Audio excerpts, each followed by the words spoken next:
en aquest acte estaran 4 persones i parlarem sobretot de cadascuna d'una aportació diferent. Primer tenim a Lídia Chia, que és dissenyadora UX, aquí. Buenos días, buenas tardes, perdona. Seguiremos en castellano porque hay personas de fuera que también. Chia, como decía, es diseñadora UX. Aquí es también dirigente más. Después, desde la otra pantalla, Naril Alvarado es Unity Developer aficionada. Tiene más experiencia como en revistas sobre y en el género y representación diversa en los videojuegos. Gracias por estar, también desde Madrid. Y después tenemos a Ariana González, que es desarrolladora de software y actualmente trabaja en Scopely Games. También nos estará hablando de muchas cosas. Pues hablaré yo, soy Beatriz Villarejo, soy doctora en educación, soy comunicadora y trabajo o investigo en CreaTech, que es una parte de una comunidad de universidades en temas de tecnología y social. Entonces, para no demorar mucho más, primero Lidia, tienes la palabra. Estar aquí con todas vosotras.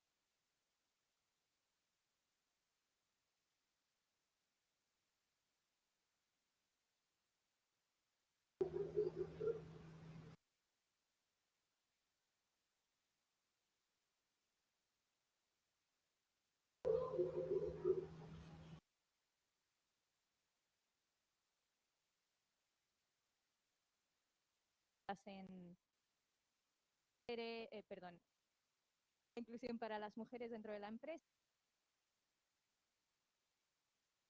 En el último año y poco me he centrado además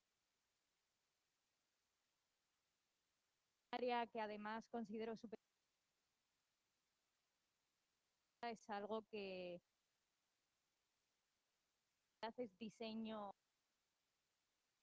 a decir, ¿no? Principalmente porque, bueno, todo el mundo se ha visto en alguna situación. No lo considerase así, tenía una necesidad de acción. Puede ser que esto fuera roto un brazo o en brazos, ¿no? Yo que sé, a tu Candy Crush, ¿no? Con tu bebé. Bueno, todo el mundo ha tenido algún momento en el que tenía una necesidad. Yo normalmente cuando estoy delante de la pantalla, entonces eso también, pues necesito subtítulos, no hablo nativamente, ¿no? Entonces, muy interesante ver cómo ha dado en juegos como un elemento. Sin embargo, muchos hemos adoptado con cierta, voy a decir, normalidad, ¿no? Ha demostrado, de hecho, Ubisoft hablando de subtítulos, dejaron los subtítulos, en vez de dejarlos apagados por defecto, son encendidos por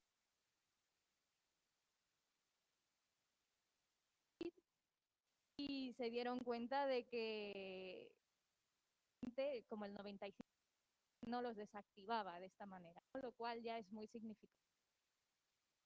Como digo, yo creo que la accesibilidad es un elemento a tener muy en cuenta a la hora de crear un juego, no solo desde una perspectiva más de diseño, con lo que me he estado centrando mucho. Y bueno, también entra mucho dentro de qué es la inclusión, ¿no? Y sobre todo creo que y ya podemos enorme, ¿no? Pero creo que es un colectivo que está muy dejado a la hora del diseño, sobre todo en videojuegos. Nos vamos al móvil, por ejemplo, la que yo diseñé. Tiene muchos pros y muchos contras, o sea, es muy accesible en sí mismo, no es una plataforma que todo el mundo usa, voy a decir, pero luego tiene unos desafíos propios, ¿no? Entonces estoy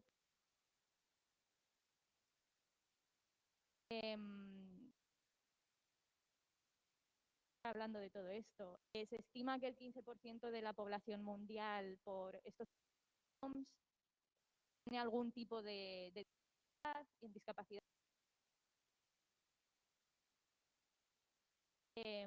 Todos los temas de, por ejemplo, déficit de atención, depende cómo lo quieras. Y todo esto afecta a la hora de jugar juegos, ¿no? Por ejemplo, no sé si me está viendo tu madre, pero mi madre tiene, ¿no? Y cuando a jugadores hace tiempo me di cuenta que las barreras que mi madre encuentra a la hora de jugar este juego, que a lo mejor ella no las considera una barrera, sí son el tener que hacer mucho scroll. Hay cosas que son realmente no muy complicadas de implementar desde nuestra de desarrollo, ¿no? El shortcut, digamos, realmente a nivel de implementación. Creo que muchas veces no es una falta de intencionalidad, pero sí es una falta de, probablemente en los temas que vamos a darnos cuenta de que, bueno, primero hay exclusión y esa exclusión muchas veces no es intencionada, pero está presente. En el desarrollo de juegos a distancia. Estaba leyendo ahora, releyendo un capítulo de un libro que se llama entra en cómo el diseño precisamente genera exclusión. Decía una persona, una pared llena de mandos, ¿no? De mandos de todas las consolas que no podía jugar, ¿no? Entonces, esta persona decía que desde su punto de él, creo que solo tenía un brazo, que sin una intención per se, él percibía el mensaje de que esto no es para ti, ¿no? Algo bastante trágico. Vamos a ir a datos también en Estados Unidos, solamente allí hay ciertas que ayudan a la gente. Ayudas económicas, a las que tú tienes acceso si entonces también hay personas, muchas personas que además tienen un salario que permite comprar videojuegos, jugar videojuegos, pagar en videojuegos, algo que a veces se nos pierde también. Creemos que es un colectivo muy pequeño y sin embargo es un colectivo bastante grande si mides 15% de la población mundial. Mucho y además son gente, la mayoría de los casos diría, son gente que está trabajando, que tiene un salario y que está dispuesto a jugar juegos. De hecho, probablemente muchos de ellos jueguen a juegos porque es ¿no? de ciertas experiencias que no pueden tener, digamos. Y bueno, sí, no me quiero enrollar mucho más, quiero que las vayamos construyendo. Es importante tener esto en consideración para diseñar. Continuamos con Naril.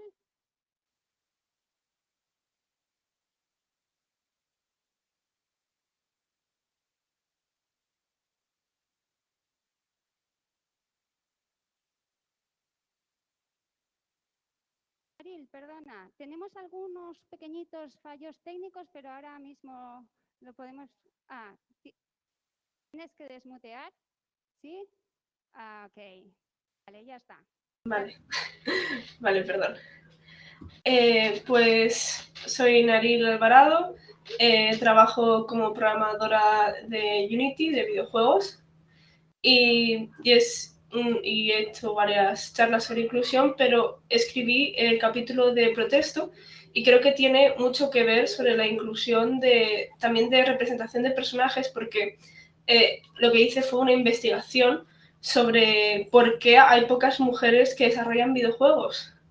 Y al final la cuestión es que en un principio la programación era una tarea feminizada de mujeres.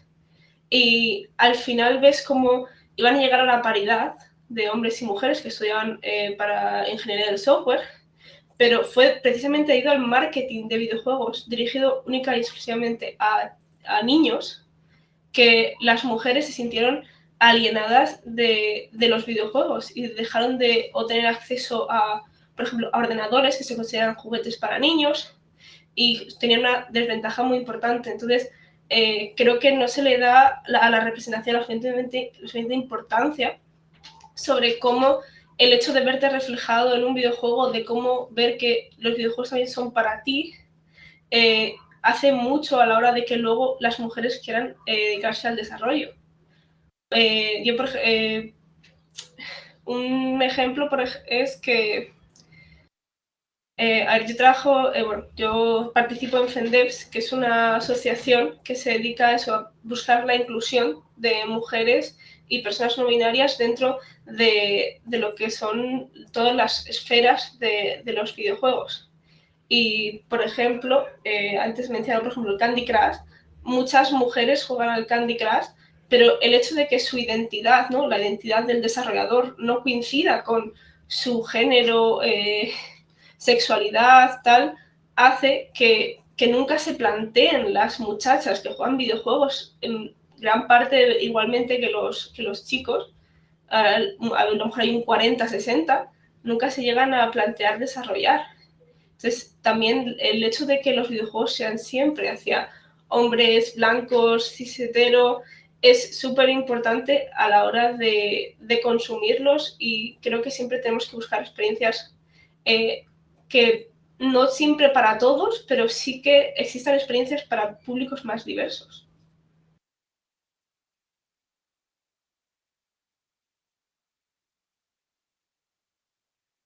Ariel.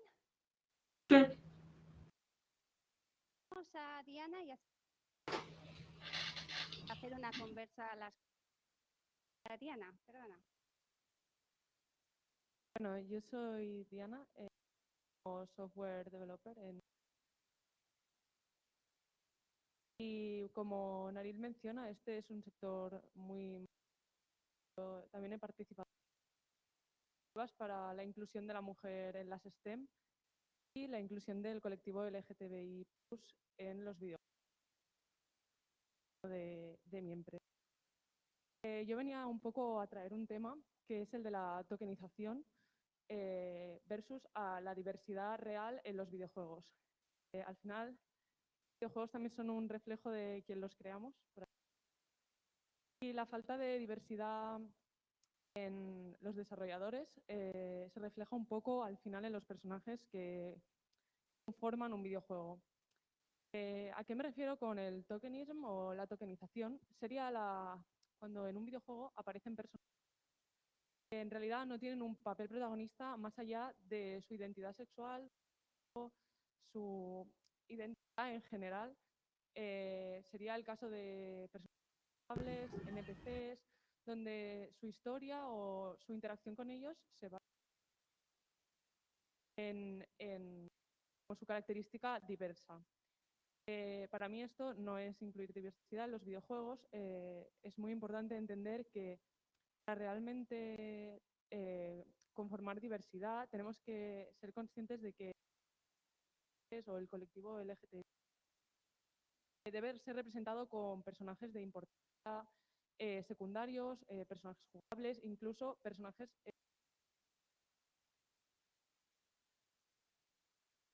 se ven representados o por un hombre mayoritariamente blanco, incluso aquí ya entraríamos en temas de diversidad racial también. personajes femeninos suelen ser no jugables y cuando se incluye un personaje femenino un estereotipo normativo de lo que sería la feminidad o el género, así como muchos personajes LGTB. La estereotipación, como tenemos muchos ejemplos de mujeres transexuales simplemente representadas mediante el trabajo, o la escasa representación de hombres trans debido un poco a la masculinidad tóxica, que no permite que estos personajes en los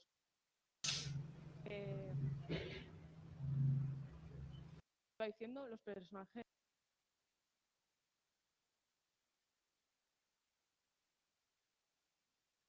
incluso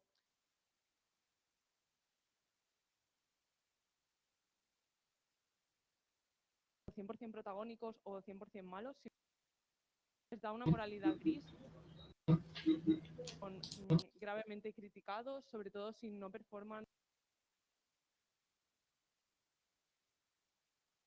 Podemos ver en los últimos debates que han surgido en las redes en cuanto al caso de Aloy no performando lo que sería la feminidad tradicional, o los personajes de Dina y Ellie en un ejemplo, no acaban de ceñirse a lo que sería el estereotipo de la comunidad.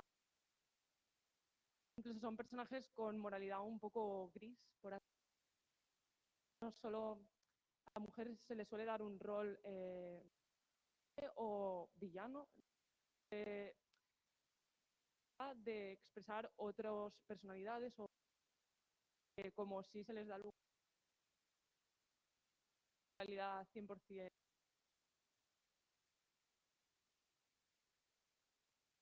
Y bueno, básicamente eso es lo que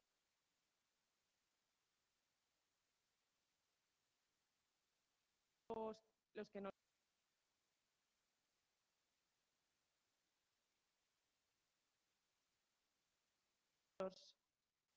los países que consumen videojuegos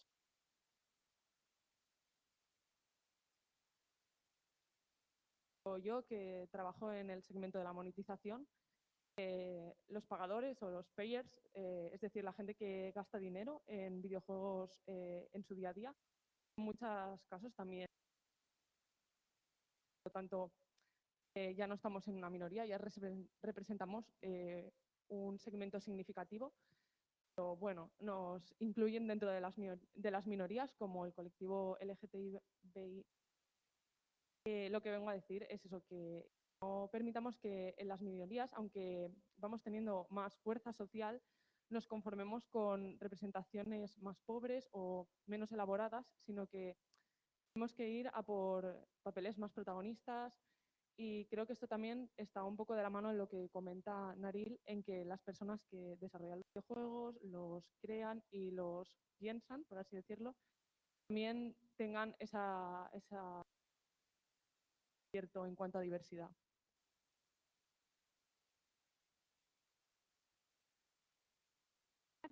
¿No? Yo voy a hablar un poco más desde la ciencia, de los artículos científicos llamamos JCRs, que son los más tops en temas científicos. En la ciencia, como ha dicho Diana y también Naril, ¿no? Hay un tema de que las mujeres tienen el mismo porcentaje que los hombres, ya no es lo de antes, ¿no? Pero que todavía las narrativas, sobre todo, se focalizan a hombres, ¿no? Y que también son con muchos estereotipos, ¿no? Y que las mujeres no se sienten representadas a ello. Y, por ejemplo, en el caso de Gamergate, no sé si lo conocéis, pero sobre todo era para la ética del periodismo en videojuegos, se convirtió en un grupo de agresores que cogió, ¿no? y utilizó para hacer críticas y amenazas a chicas, ¿no? Y a las que estaban personas que se posicionaban a favor del cambio de mujeres, ¿no? En este aspecto. Todo esto, claro, las cosas que decían los agresores es que los videojuegos estaban hechos por hombres para hombres, cuando la verdad no es eso, ¿no? Como hemos dicho y Ana ha dicho, que las mujeres estamos ahí jugando, estamos jugando, ¿no? Sobre todo las mayores de 65, hay más mujeres que hombres, ¿no? O sea que es una cosa que no está hecho por los datos. Cuando hablamos un poco de las narrativas audiovisuales, las narrativas audiovisuales no es una cosa de contar una historia, va mucho más allá. Tiene un impacto en las personas que consumimos estos videojuegos, nos socializan. Así que las narrativas tienen un hilo y una socialización en las personas jugadoras. Por lo tanto, pueden o perpetuar o transformar la violencia. Yo hablo más en temas de violencia de género, sobre todo porque hay mucho en el campo del tema de videojuegos que mucha gente autora le llama cultura toxic games o cultura gamer tóxica, ¿no? Entonces, vamos a ver un poco cuando hacen estudios, cuando miran estudios sobre indies, ¿no? De estudios de videojuegos que se han hecho con una alternativa, se encuentra que al hacer unas narrativas más que incorporan más a las mujeres y las hace un poco, las humaniza un poco más, tienen éxito. En temas de narrativas, por ejemplo, en temas científicos, podemos hablar cómo, por ejemplo, existe una socialización a la no violencia de género. Es decir, hay una teoría que la ha hecho Lidia Puigvert y también Ramón Flecha, que son catedráticos investigadores muy potentes a nivel internacional, y explican cómo hay un lenguaje del deseo y un lenguaje de la ética. Es decir, el lenguaje del deseo es aquello que nos atrae, que nos pone, que nos mola. Ya sabemos que los videojuegos está lleno. Pero el lenguaje de la ética es aquello que es bueno, ¿no? ¿Qué pasa? Normalmente, ya sea en la vida real o en la vida del videojuego, dentro del videojuego, no se vinculan al personaje. Normalmente el deseo va por un lado y la violencia va por el otro. No, la violencia va para el que tiene que atraer. Y sin embargo, la bondad va para el otro. Ya conocemos bastantes videojuegos. Entonces, la cuestión para superar la violencia de género es vincular este lenguaje de la ética con el lenguaje del deseo en los protagonistas, sobre todo que son el que nos va a llevar con el avatar, el yo, ¿no? Que esto ya saberemos y ya sabéis que el avatar también nos socializa en nuestros objetivos y en nuestras metas. Cuando hablamos, por ejemplo, de masculinidades, vamos a hablar de masculinidades porque en temas sociológicos se sabe que hay tres categorías. Una categoría que es la tradicional dominante, es aquellos que son agresivos, que desprecian a las otras personas, a las mujeres y a otros colectivos, vamos a decir.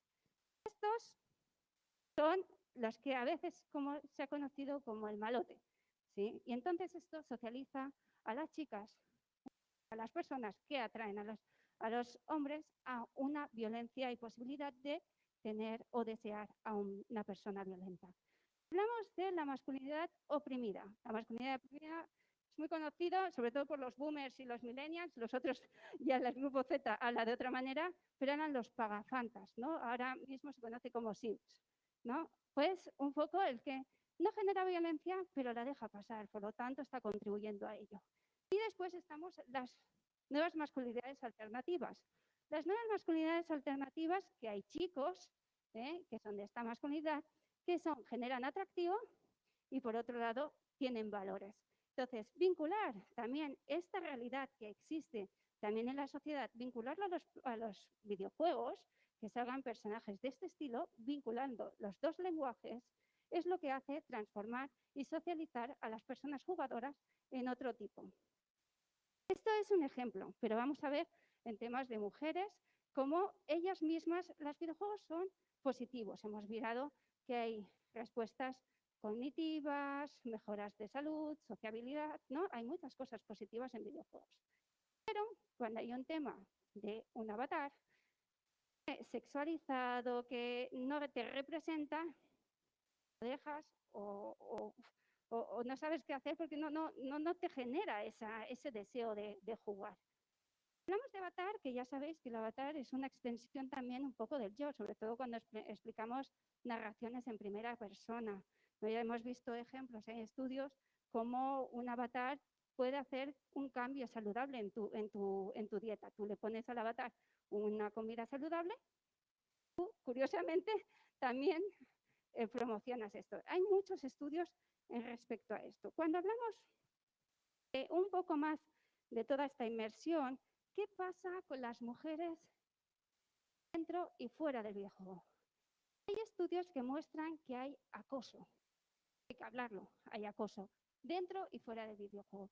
De hecho, en la ciencia muestra cómo en temas de juegos online, eso se llama espacio tóxico. Muchas están acosadas y se hizo un estudio en el que mostraba que las mujeres desarrollaban lo que era, o se ponían el nombre de un hombre, el nombre de su avatar en un hombre, no hablan con los compañeros o intentan buscar ayuda dentro y fuera del videojuego. Entonces, estamos hablando que en programas, que también sociales, efectivamente, y me acosan, Lidia actúa. Y como Lidia actúa, a mí, ¿no? Que puede ser que hay mucha gente que diga, no, pero me va a afectar a mí. De hecho, en Cataluña tenemos la suerte que tenemos una ley, ¿no?, que protege a las personas que protegen a las víctimas. Por lo tanto, esta excusa no existe. También tenemos que actuar y, si no, hacer conocimiento de ello. Por otro lado, las empresas deben de actuar dentro y fuera. Y se está intentando hacer, bueno, yo juego mucho realidad virtual, me encanta. Entonces, tú te puedes grabar, tú puedes denunciar. Entonces, en los videojuegos creo que también tienen un papel muy importante para que las mujeres y otros colectivos sigamos jugando y no lo dejemos. Mi conversa de hoy. Vamos a ver un poco las preguntas. No sé si tenéis pregunta o Nail. Un poco, bueno, yo voy a preguntar, ¿vale? Yo voy a preguntar un poco sobre el tema de accesibilidad, ¿no, Lidia? Porque es verdad, hay muchas personas, jugadores, que nos vamos haciendo mayores, que ya empezamos y nos encontraremos con 65 años, ¿no? O 70 años. Entonces, hay temas colectivos que estén también apoyando o que estén apoyando asociaciones que estén contribuyendo en vuestra o las otras empresas. De momento esto es un tema que está arrancando, diría. O sea, son pocas las empresas y pocas están promocionando la accesibilidad, pero sí que es verdad, y esto lo quería comentar, muy importante en la edad que tienes y la posibilidad de que sufras algún tipo de necesidad de cualquier tipo, pues auditiva o visual, esto es que a todos nos va a tocar, ¿no? Entonces creo que al final el diseñar de esta manera, teniendo en cuenta que vamos a sufrir estas cosas en algún momento, solo nos puede beneficiar a nosotros en el futuro si empezamos a hacer esto. No hay muchas ayudas, al menos que yo sepa, y lo que sí que hay, este trabajo está sobre todo liderado por grassroots movements, ¿no? Y gente que ha sufrido o sufre algún tipo de discapacidad, se hace consciente, ¿no?, de lo que esto supone y entonces empieza a buscar la manera de este tipo de problemas, como puede ser especialmente gamers que participaron en, no sé si habéis visto este controlador para la Xbox, ¿no?, que puedes configurar prácticamente de la manera que tú quieras. Ellos colaboraron en eso y llevan 15 años así. Entonces, de momento, un tema que es muy desde abajo, empieza a generar un interés y hay ciertas empresas que sí que empiezan a llevar un poco más la voz cantante, especialmente en consola, pero en móvil, por ejemplo, hay todavía un oasis allí que podemos explorar en temas de acceso. Muy interesante el punto de, oye, la edad nos va a afectar a todos, ¿no? Y tenemos que ser capaz de escoger, por ejemplo, si perdiese la audición en un oído, el poder escoger que el sonido sea mono y no sea estéreo, o, por ejemplo, estar compartiendo, ¿no?, los cascos con otra persona, es una manera de dar acceso de otra manera, ¿no?, al sonido, ser capaz de controlar los distintos canales dentro del sonido. Que la edad yo creo que es un factor importantísimo y sobre todo, como tú has dicho, Diana, ¿verdad? Hay muchos jugadores casual, voy a llamar, y muchas jugadoras, sobre todo, ¿no? en un rango de edad que es de largo más allá de los 40 años. Es muy posible que estemos beneficiando a un sector muy amplio de nuestro público, sobre todo en mobile y en casual, y implementamos este tipo. Con más preguntas, ¿eh? Me estaba acordando, no sé si Naril o Diana, yo hace un tiempo que leí un artículo científico donde los investigadores y las investigadoras decían que la incorporación de las mujeres dentro de lo que es los de desarrollo, ¿no? Harían mejorar estas narrativas, ¿no? Estos puntos de vista. ¿Qué pensáis vosotras y qué pensáis de cara al futuro? ¿Pensáis habrá la posibilidad de que haya más mujeres, de que haya más colectivos minoritarios dentro de las desarrolladoras? Yo creo que al final es un pez que se muerde la cola.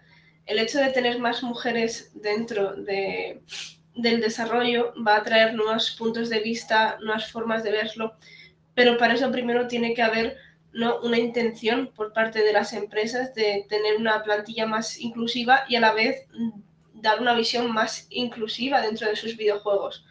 Porque al final, si tienes un montón de mujeres, pero no las dejas ningún tipo de libertad creativa, no las dejas dar opinión, pues no sirve para nada. Y entonces, el pez que se muerde la cola es que si no hay visión, una visión más inclusiva dentro de los videojuegos, entonces se atraen menos mujeres para que luego se dediquen a a crear videojuegos para hacerlos más inclusivos. Entonces, como es un ciclo, al final tiene que ser por parte de las empresas esa intencionalidad, ¿no?, de tener tanto crear obras más igualitarias para todo tipo de colectivos, como tener plantillas más diversas y que reflejen la realidad tanto de los jugadores como de las personas que existen en el mundo.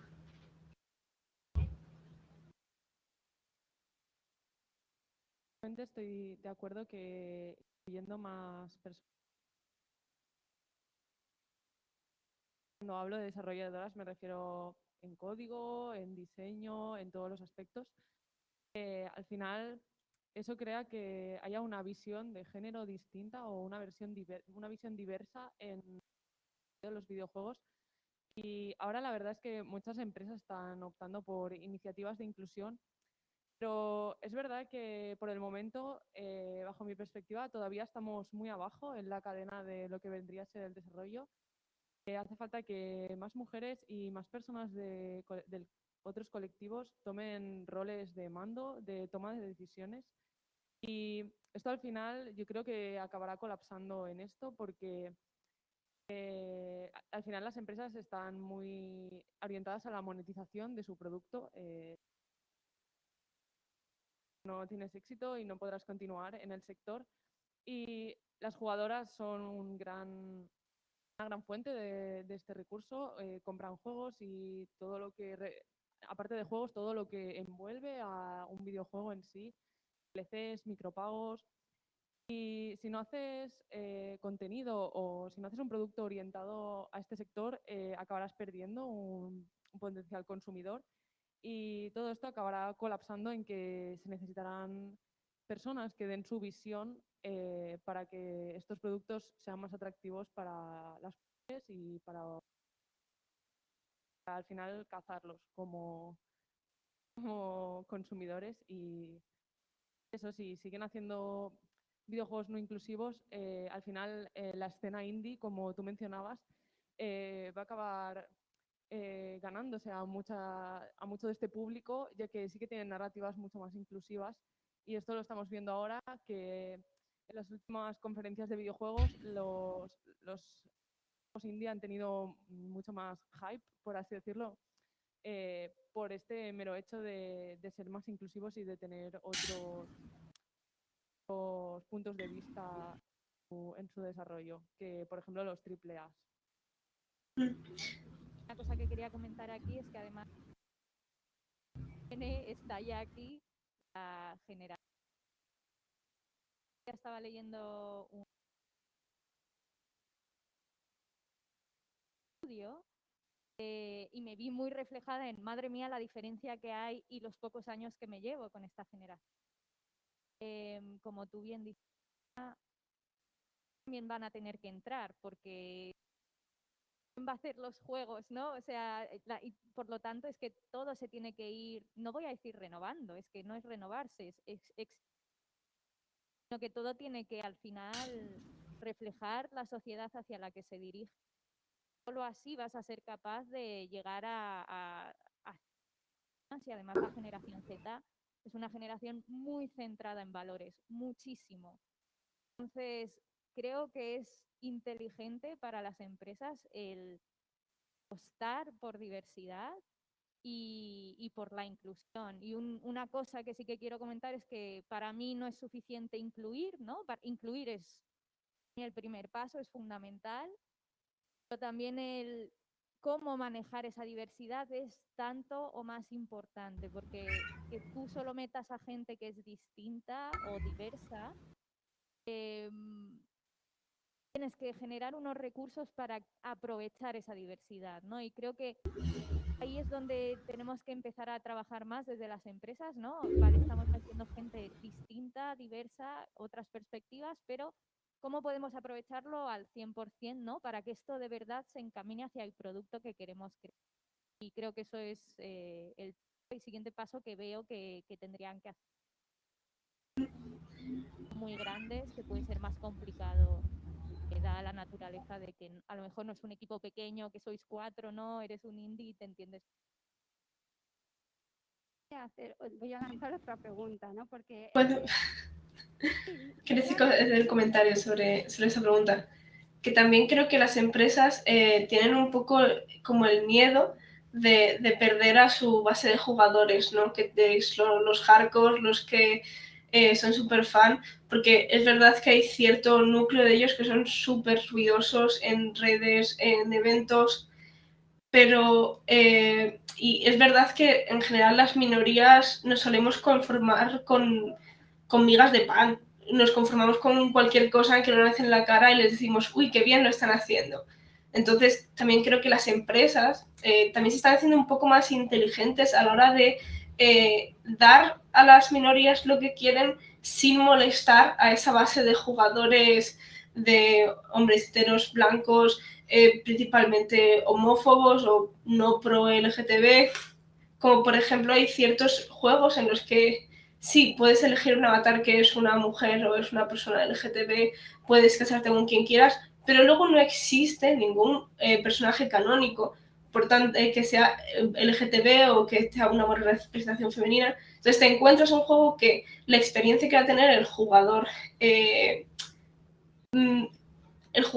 tradicional heterosexual es que no va a existir nada de inclusión, mientras que luego el jugador LGTB, por ejemplo, se va a encontrar con que está creando su propio contenido que le representa. Y creo que hay que ser más crítico con las empresas porque al final nos dan migas de pan y tienen mucho miedo de soltar esa base de jugadores. voy a ir a otra cuestión un poco más profunda, en el sentido que muchas veces las mujeres minoritarios que empiezan a estudiar, sobre todo mujeres, hay muchos que cuando empiezan a estudiar cosas de STEM, te encuentras que no van a los workshops, están acosadas. El hecho del acoso, ¿no? Es muy importante porque dejan su trabajo, dejan de hacer software, dejan de hacer código, Entonces, esto está ahí, está el acoso. Entonces, una pregunta, porque claro, ¿cómo queremos cambiarlo de fuera si dentro tenemos lo que tenemos? Entonces, ¿cómo os imagináis o si conocéis espacios seguros dentro de la para transmitirlos afuera, ¿no? Un poco, porque si no cambiamos lo de dentro, pues no queremos cambiarlo de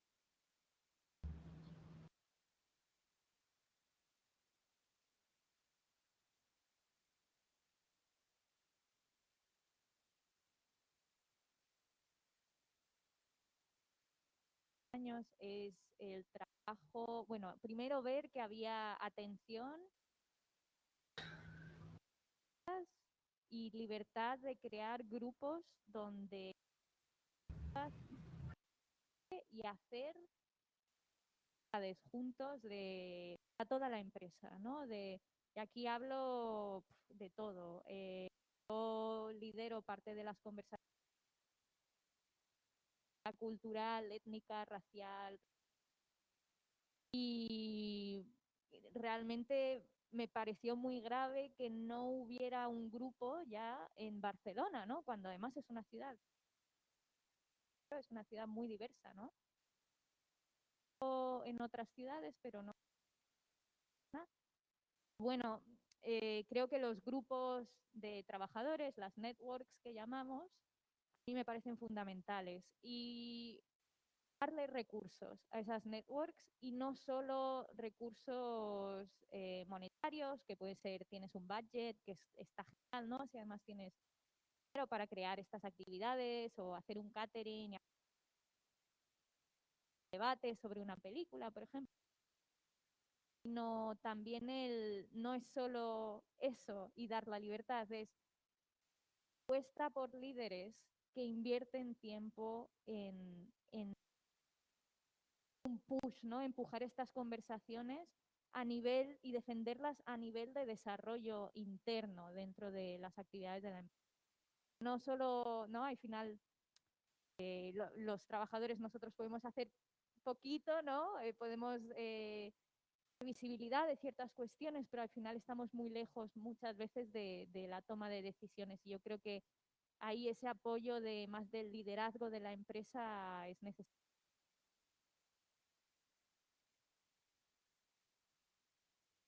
Yo iba a decir que de un espacio sí que parte de dar recursos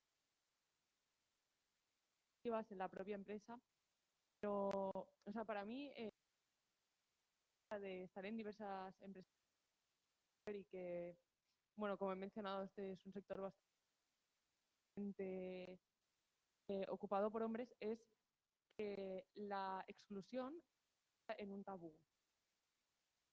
Tú ser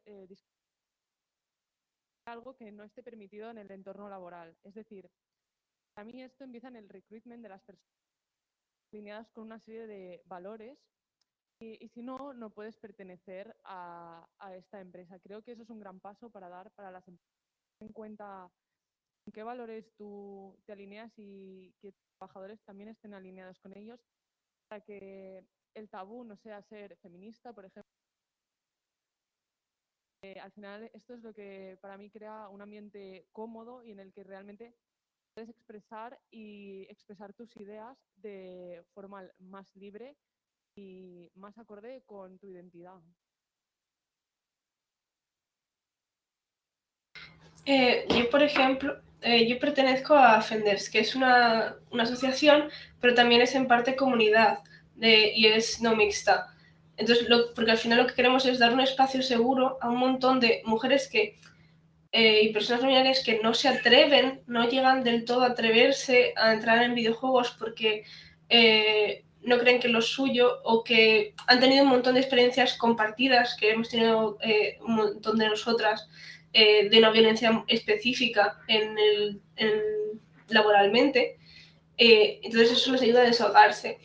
Y también, o sea, muchas veces la gente piensa que precisamente lo que estamos haciendo es como estáis aislando a las mujeres, cuando normalmente el resultado que vemos es el contrario. Lo que hacemos es, al estar reunidas, a sentirse más unidas, se sienten mucho más empoderadas a la hora de ir a eventos mixtos, de ir a conseguir un puesto de trabajo, porque sienten un respaldo detrás y no se sienten tan solas. Y creo que ese es un punto muy importante de muchas mujeres que se dedican al desarrollo se sienten muy solas, porque a lo mejor están en una empresa y son la única mujer o solo conocen, o solo hay 5 más y muchas de ellas en empresas de videojuegos a lo mejor lo que hacen son partes de recursos humanos que no se dedican al desarrollo per se. Entonces es algo muy duro y que sin un apoyo detrás no se puede mantener durante mucho tiempo. Conozco muchas mujeres que han dejado el desarrollo de videojuegos para pasarse al desarrollo estándar de consultoría de empresas porque no aguantan el peso que supone ser una mujer dentro de los videojuegos. Quiero comentar un dato.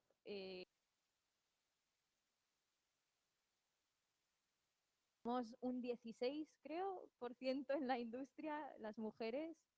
Wow, esto es muy poco, ¿no? O sea, realmente es que somos poquísimas. Yo cuando vi el dato me quedé muy sorprendida, incluso estando dentro, quizá también porque pueda tener una visión más sesgada de, bueno, trabajo con...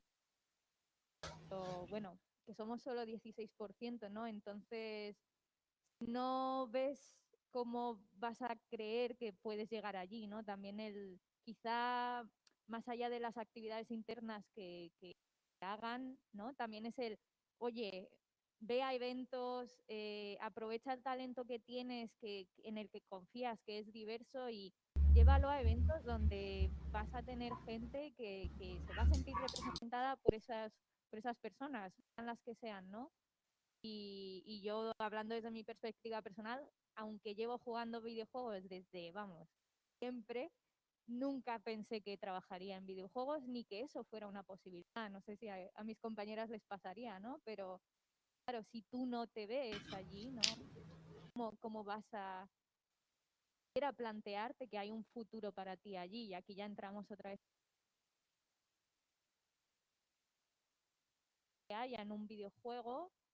Está permitiendo ver lo que se puede ser, ¿no? O lo que más allá de lo normativo. Y yo creo que eso es algo que como industria, queramos o no, es algo que es una responsabilidad nuestra y tenemos que ponernos las pilas, porque tienes que ser consciente cuando estás escribiendo un libro, lo mismo en una película, en una serie, tenemos una responsabilidad aquí muy grande en los juegos también de quién está representado en ese juego, a quién estamos dejando fuera, lo estamos haciendo de una manera consciente, cómo lo estamos haciendo, para que también ellos, esas personas que estamos intentando reflejar, acaben viniendo, ¿no? Entonces creo que la representación también puede llegar a impactar en las personas que llegan.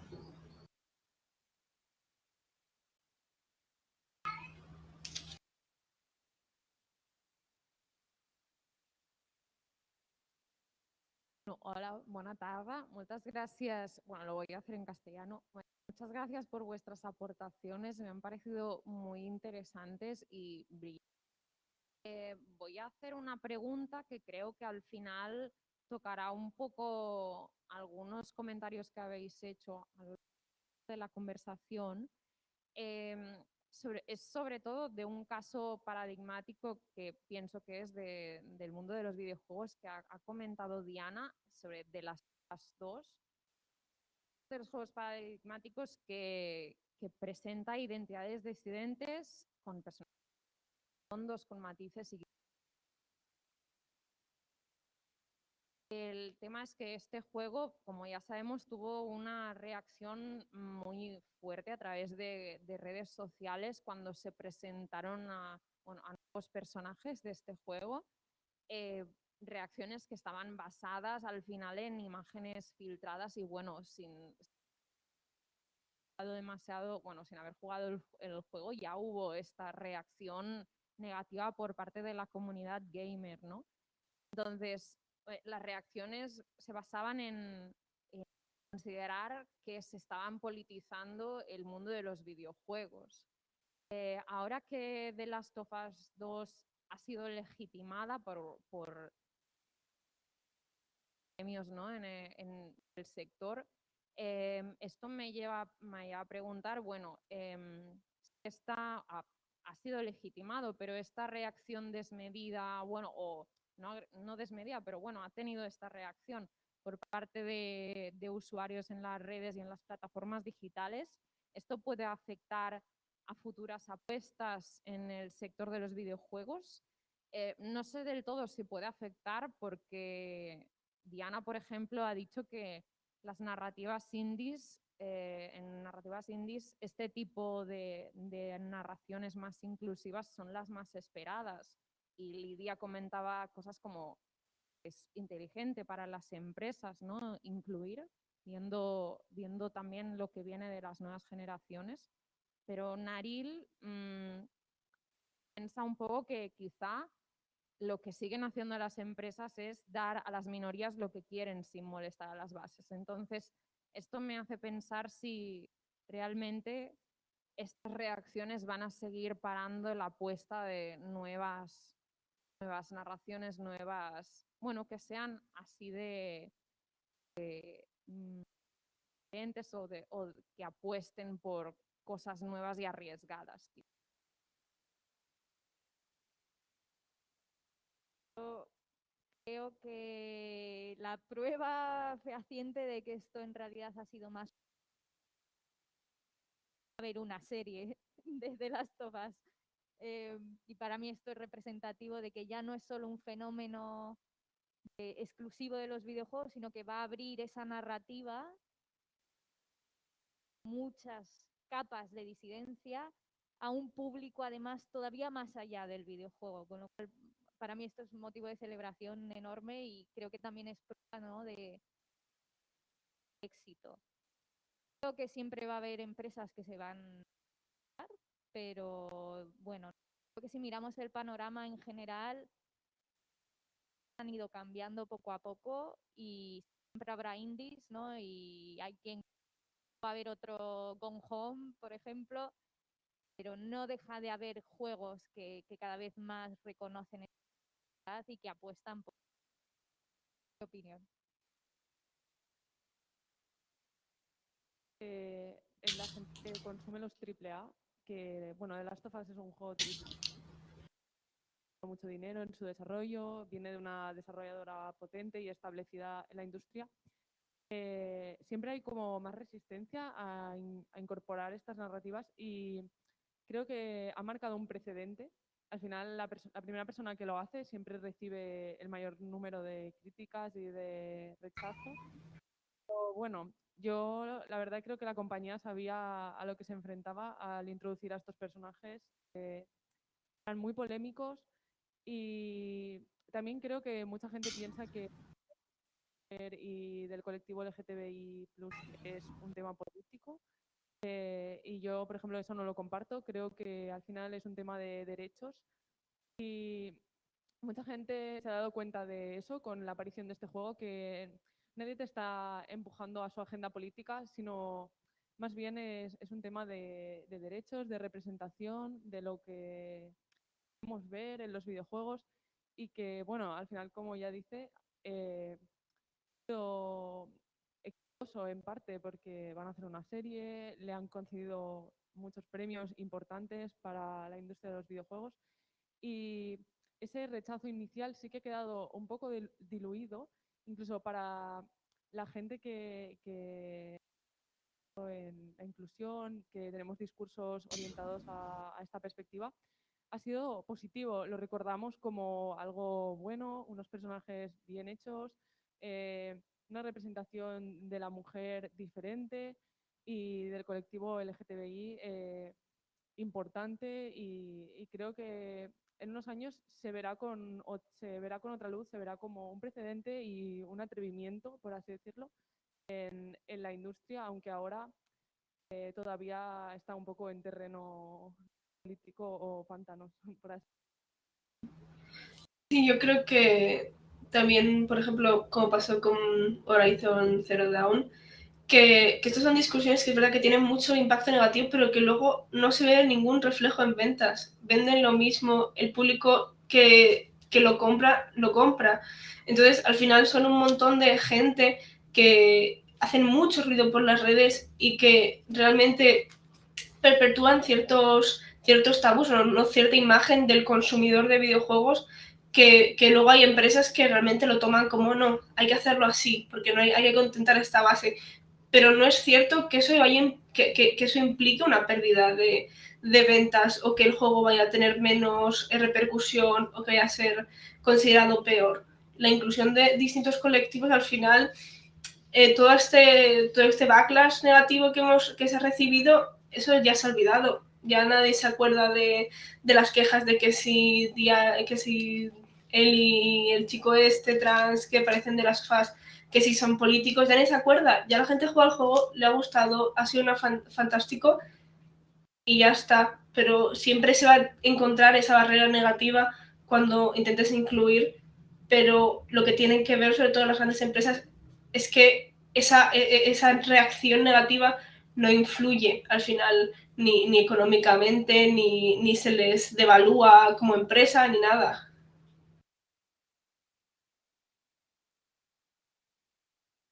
Eh, ¿no? Y colectivo muchas en estos campos, en las redes sociales.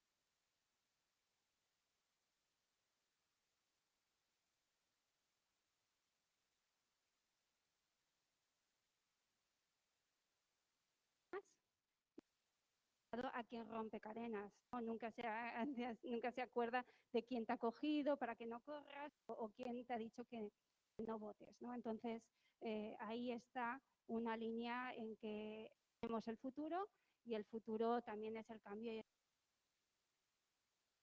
Pues hoy ya estamos cumpliendo la hora, ¿no? Entonces vamos a cerrar un poco. Muchas gracias por aquí desde Madrid, también desde Ávila y nosotras aquí desde Cataluña. Y nada, pues un poco pues hacer más ya continuar